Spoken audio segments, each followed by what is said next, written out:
All right, sorry, my video just died, so we're starting back up again. So we're talking about dropping and then catching, dropping and catching, okay? And for some of them, they're gonna get that right away, and for others, it's, you know, that can take a whole year to learn that. That's just gonna take repetition, repetition, over and over and over, okay? The next one is gonna be a toss in the air and catch. Toss in the air and catch.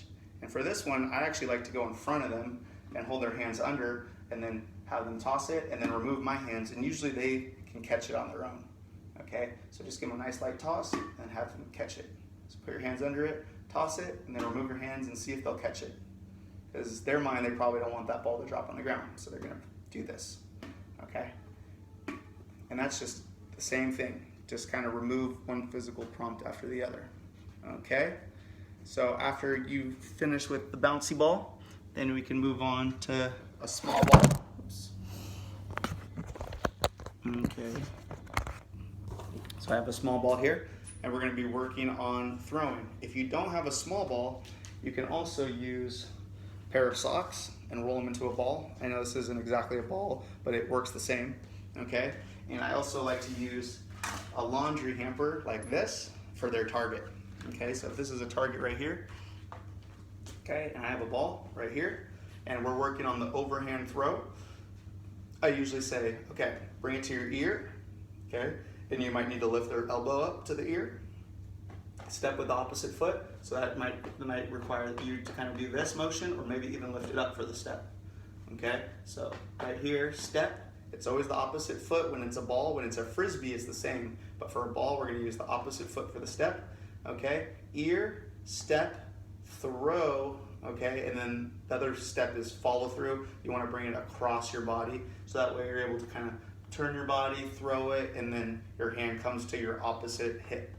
But that might be kind of difficult for the students to remember that last step. Right now, we're just trying to get that overhand motion, okay? So really worry about the step, the ear, and the throw. So it's a step, ear, and throw, okay? And then you have your laundry hamper to aim for. If you have two adults, one adult can be behind the student, the other adult can be there to catch. But you know, I'm assuming that there might only be one adult around, so you can use a laundry hamper. Okay, and you can do it with the sock, same thing. All right, ear, step, throw, and there it is. Okay, so again, bring it up, ear, step, throw, and the laundry hamper, okay, right there. And remember, we want our students to be successful as successful as possible to start off, so they get that confidence. So having the laundry hamper really close to start, ear, step, throw, boom, right in the laundry hamper, and then yay, clap, good job. And then after you do that a few times, take a couple steps back, ear, step, throw, all right, yay, good job, and continue on, okay? So that is gonna be our throwing section. Next, if you guys have this noodle right here, okay, this can be used almost as a hockey stick, okay? This kind of motion right here, it's almost like a sweeping motion. You know, kids that are younger, eventually we're working to floor hockey, right? When they get to high school, you know, a lot of my students, when I had them in first, second grade, now they're playing a little floor hockey. I bring the hockey sticks out, but this is a good way just to kind of get it, you know, plant that seed in their brain that, okay, when I hold something like this, you know, keep my dominant hand down, keep my other hand right here, and then just practice this sweeping motion, okay, sweep, sweep. And the way to make this fun, where they're gonna actually be aiming for something, is to use those items I was talking about right here. So we have, I put them in a bowling triangle because we're also gonna work on rolling. See what time it is. We might not get there today, but at least for next class. And then, you know, you're gonna be practicing just hitting them down, and that'll be fun for them. And, you know, cheering once each one goes down, yay, good job, that'll make them happy too. So you're working on hitting it, boom, boom, boom, boom, boom, boom, boom. Okay, and they're all down, yay, good job. And then, of course, we don't want to do all the cleanup, we want them to help out too. Put the hockey stick down, or put the noodle down, and have the students put the items back up. Okay, you can do half and they can do half. Make sure they're all up, and you can spread them out however you like. If you want to make it a game, you can put them not in a bowling circle or a bowling triangle, but all over the place. So then they have to run around.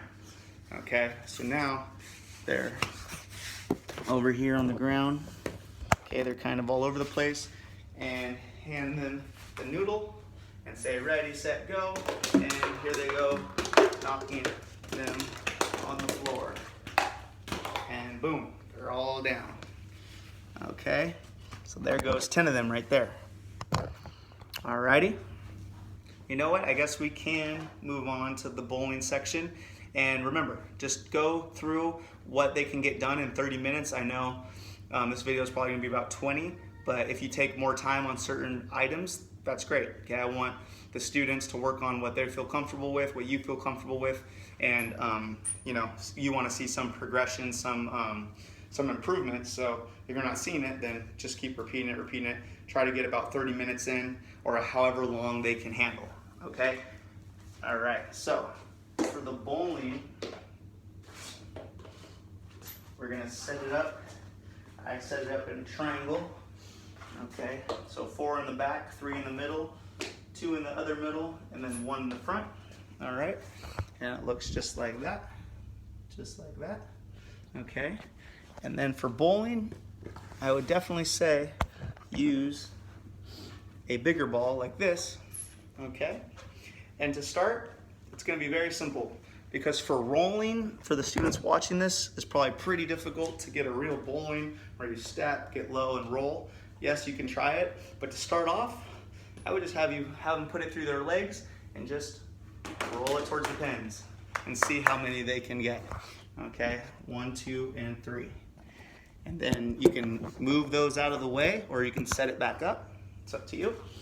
I'll just move them out of the way and have that student go back to where they want to start and put it through their legs and roll. Okay, and that's the first step into rolling. Eventually we do it with the step, bring it back, lower your body, and roll. But for now, if you just want to practice through the legs, that's great. Okay, all right, I'll do one more, and bring it through your legs, bend your knees. Remember, bend your knees. That's going to be the important part, because when we do finally get to regular rolling, okay, they're going to have to bend their knees and for them to roll, because if not, it's going to bounce. So, you know, if there's one thing to emphasize when doing the bowling, it's bend those knees and release the ball at about floor level. You don't want to release it here and bounce. You want to release it at floor level and roll. Okay? All right, everybody. Thanks for watching. I will see you next week. I'll send another video. Hope it goes good, and please text me feedback, okay? And that way I can document that, you know, the session was complete. All right? Thank you. Bye.